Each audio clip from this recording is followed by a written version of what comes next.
박한식 교수와 함께 선을 넘다 오늘 또 교수님 모시고 이야기 나누겠습니다. 반갑습니다. 네, 반갑습니다. 네, 오늘은 우리 지난 방송에서 잠깐 언급이 됐었는데요. 남북관계 전망 관련해서 그 분석을 하는데 중요하게 북측의 입장을 들어볼 수 있는 계기가 있었습니다. 조선인민혁명군 창건 90돌 경축 열병식이 있었고, 이 열병식에서 김정은 위원장이 직접 연설을 했습니다. 그래서 이 연설문을 통해서 북의 대미, 대남 등등의 그 정책, 국방 정책, 군사 정책 이런 것들을 좀 분석해 보려고 합니다. 자, 우선 그 열병식 자체에 대해서 한번 감상평을 좀 듣고 싶은데요. 저도 이제 그 TV에 소개된 영상을 좀 봤는데, 그 하나의 거대한 콘서트를 방불케 하는 그런 장면이었던 걸로 기억이 되군요. 그래서 매우 정교하고 화려하고 또 특색 있게 진행된 것 같습니다. 세계에서 이런 열병식은 없을 것 같은데요. 열병식을 보시면서 전반적인 감상평 한번 들어보겠습니다. 거기에서 제가 그 열병식을 보면서 제일 처음 느낀 것은, 와, 이 체제는 붕괴하지 않는다. 철저히 느꼈습니다. 이게 당의 조직이라는 것이 대단합니다. 전국적으로 대단합니다. 열병식이 나온 거는 그냥 꽃말이 피어나오는데, 그 꽃을 피우는 뿌리까지 내려가면 거기는 조선노동당이 있습니다. 조선노동당 당원이 되는 그 절차를 보면은, 당원이 됐다 그러면 사람이 국가를 위해서 완전히 충성하는 사람들로 변하게 됩니다. 그래서 당원 되기 위해서는 당원이 정식 당원이 되기 전에 준당원이라고 할까, 거기는 준당원이라고 그러지 않습니다. 후보당원 또 기간을 거쳐가지고, 그래 거기에서 이념교육, 사상교육이 철저하게 됩니다. 북에서 3대 혁명이라 그래, 과학기술, 문화, 혁명 이런 것도 결국 사상, 문화 이걸 중요하게 생각합니다. 그래서 우리는 그 표상에 나타나는 열병식만 보고 어떻다고 하기 전에 그 뒤가, 그 뿌리가 어디서 나오는지 보고 북쪽 사회를 진단하고 이해할 수 있어야 됩니다. 그 당질이 와해가 되고 붕괴가 되는 그런 가능성 전혀 없다는 것을 남쪽에서도 알아야 되고 미국에서도 알아야 됩니다.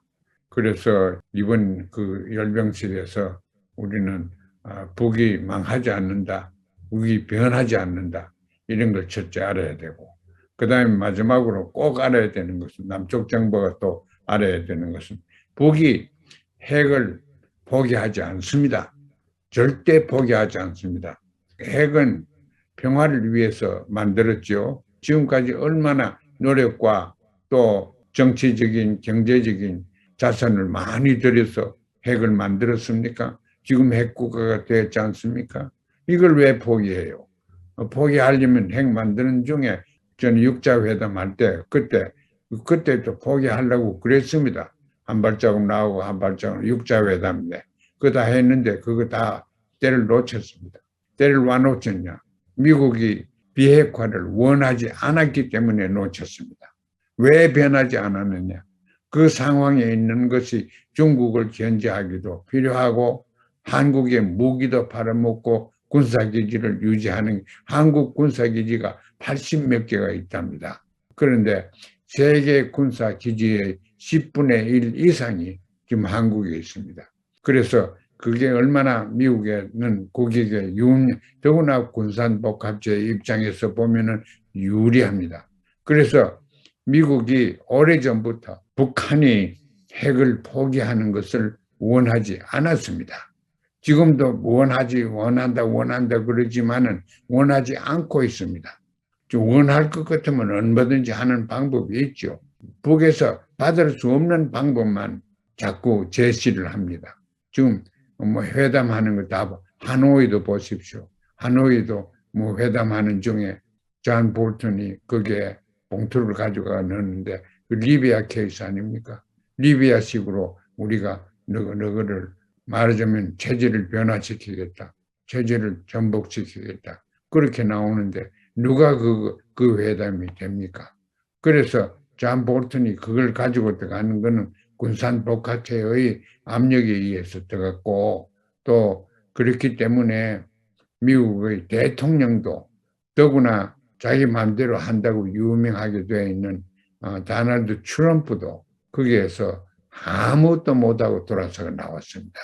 핵 무기는 포기도 하지 않고 포기되지가 않고 국제적인 여건을 봐서 절대 포기되지 않습니다. 그 남쪽 정부에서 포기를 하겠다, 시키겠다, 무슨 방법이 있습니까? 전혀 없습니다. 미국도 못하는데 그게 어떻게 핵 포기를 하려고 합니까?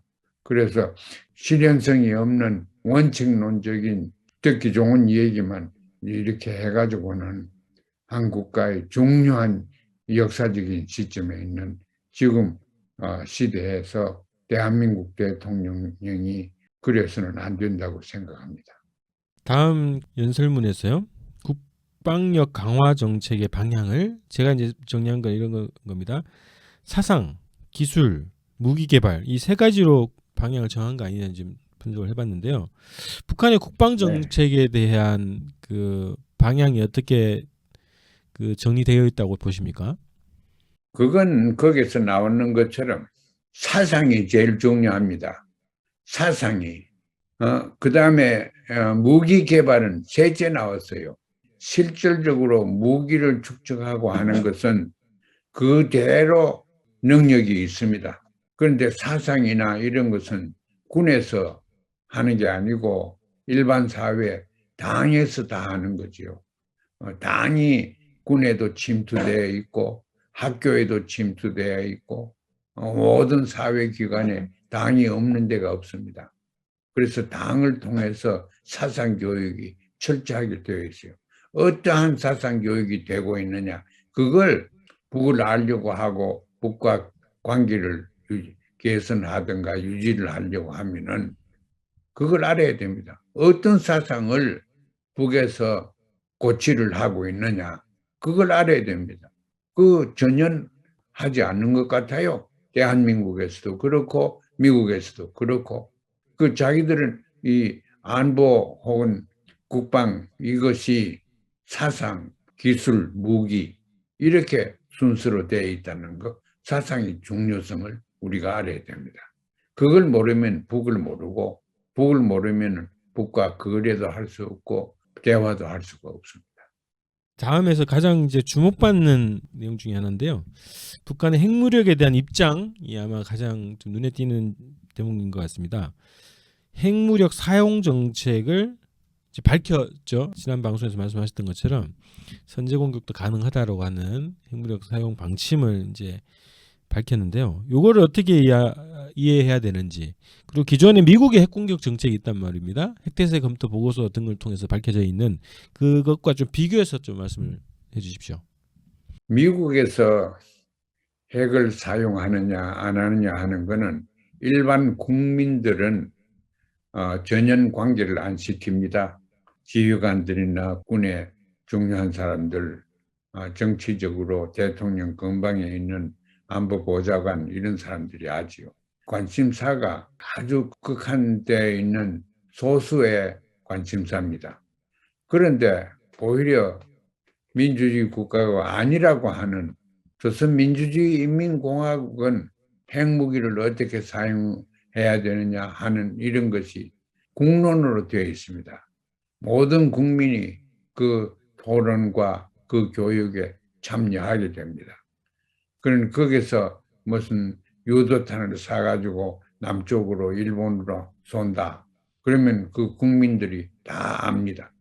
그래서 거기에도 국민들에 의한 여론의 압력 이것이 대단합니다. 오히려 남쪽이나 미국보다 더합니다. 미국에서는 그 압력을 실질적으로 정책에 반영시키는 데는 굉장히 어렵지요. 거기는 이제 그래도 군에도 그렇고 당에 더구나 당에는 지방당에서 반에서부터 당에 직장에도 다 그렇죠. 밑에서부터 이렇게 조직적으로 되어 있는 것이 당의 구조입니다. 그래서 당에서 위에서 결정해가지고 하달시키면 하루 만에 전부 다 갑니다.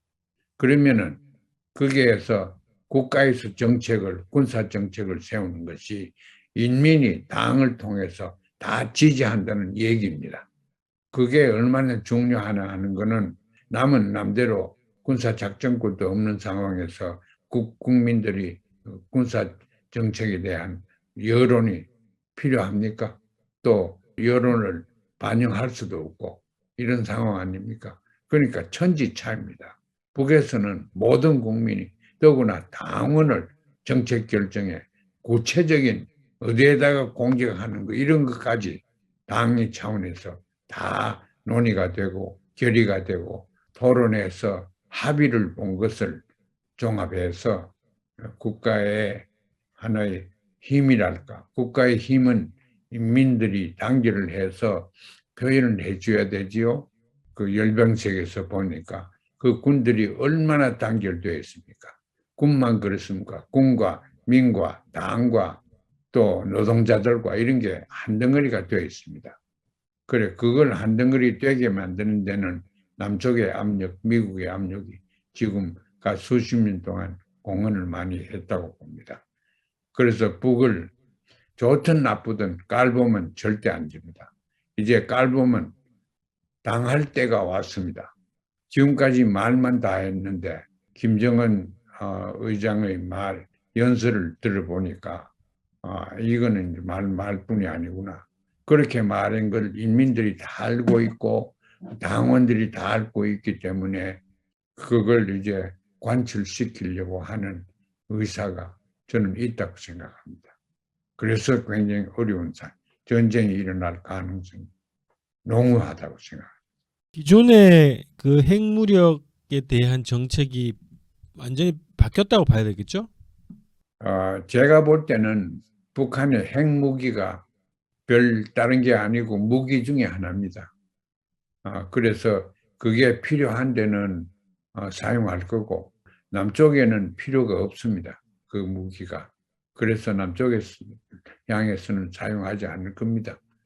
정책에 대해서 남북에 서로 대화가 있어야 된다고 생각합니다.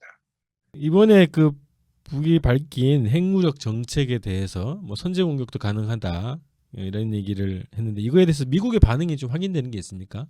미국의 반응이라는 것은 미국은 겉따르고 속따릅니다. 북한의 핵무기를 포기하는 것을 원하지 않기 때문에 겉으로 얘기하는 것과 실질적 정책을 하는 것하고는 큰 차이가 있습니다. 그래서 북의 핵무기 정책에 대해서 미국에서는 아직까지 선제 공격을 김정은 연설에서 나왔다 하는 것을 그냥 말했지 그 심각성을 두지 않고 있습니다.